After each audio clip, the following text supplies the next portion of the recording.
अनिल, भरत, रमन और दीपक सबसे अच्छे दोस्त थे। वे देहरादून में रहते थे। देहरादून हिमालय के पास एक शांत शहर है। चारों तरफ हरे भरे जंगल थे। दोस्तों को जंगल में घूमना बहुत पसंद था। उन्हें एडवेंचर बहुत पसंद था। वे हमेशा कुछ नया और एक्साइटिंग करना चाहते थे। मैं किसी से नहीं डरता।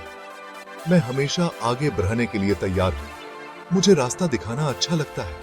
मैं स्ट्रांग हूँ और मुझे जंगली जानवरों से डर नहीं लगता। भरत सबसे समझदार था। वह बहुत इंटेलिजेंट था। उसे किताबें पढ़ना और पजल सुलझाना अच्छा लगता था। वह मुश्किल से मुश्किल परेशानी से भी निकलने का रास्ता ढूंढ लेता था।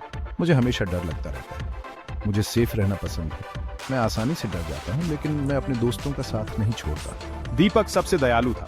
वह सबकी परवाह करता था। उसे जानवर और प्रकृति से प्यार था। वह हमेशा सबकी मदद करता था। एक दिन अनिल ने एक आइडिया दिया। चलो साल के जंगल में पुराने खंडहर ढूंढते हैं। दोस्त आम के पेड़ के नीचे बैठे बोर हो रहे थे। गर्मी की छुट्टियां बहुत लंबी लग रही थीं। साल का जंगल, वो तो बहुत डरावना है। डरावना? किसने कहा? सब जानते हैं। मेरी दादी ने बताया था। उन्होंने कहा कि वहाँ अजीब चीजें होती हैं। लोग अजीब आवाजें सुनते हैं और परछाइयां देखते हैं। पागल मत बनो रमन, भूत वूत कुछ नहीं होता। चलो, यह बहुत मजेदार होगा। हाँ चलते हैं, मुझे भी एडवेंचर पसंद है। ठीक है, चलते हैं, लेकिन हमें सावधान रहना होगा। हमें कुछ सामान ले जाना चाहिए। रमन डर रहा था, लेकिन फिर भी दोस्त साल के जंगल जाने के लिए तैयार हो गए। उन्हें नहीं पता था कि आगे क्या होने वाला है, पर वे एक्साइटेड थे। उन्होंने खाना, पानी, टॉर्च और एक फर्स्ट एड किट पैक की। अगली सुबह वे जल्दी निकल पड़े। उनके दिल जोर से धड़क रहे थे। साल का जंगल बहुत पुराना और घना था। पेड़ बहुत ऊंचे और डरावने थे। उनकी शाखाएं आपस में गुंथी हुई थीं, जिससे सूरज की रोशनी अंदर नहीं आ पा रही थी। हवा में अजीब सी गंध थी। दोस्त अपने कदमों की आवाज और झींगुरों की आवाज सुन सकते थे। क्या तुमने सुना? मुझे कुछ आवाज आई। अरे यार रमन, शायद कोई पक्षी होगा। इतना मत डरो। यहाँ कुछ अलग है। ऐसा लगता है जैसे यहाँ कोई हाल ही में आया है। देखो, यहाँ पैरों के निशान हैं। ये किसी कुत्ते के नहीं हैं। शायद कोई जंगली सुअर होगा। वे आगे बढ़ाते रहे।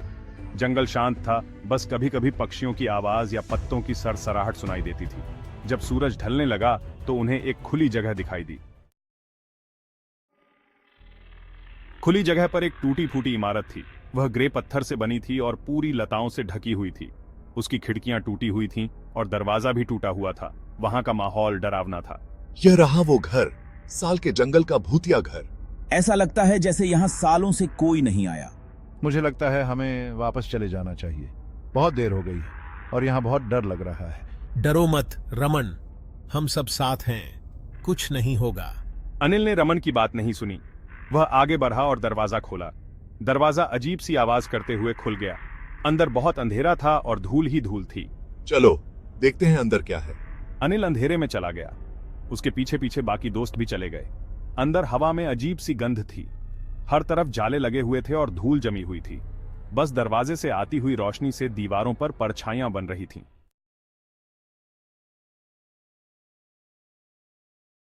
दोस्तों, अगर आपको ये कहानी अच्छी लगी हो तो लाइक और सब्सक्राइब जरूर करना।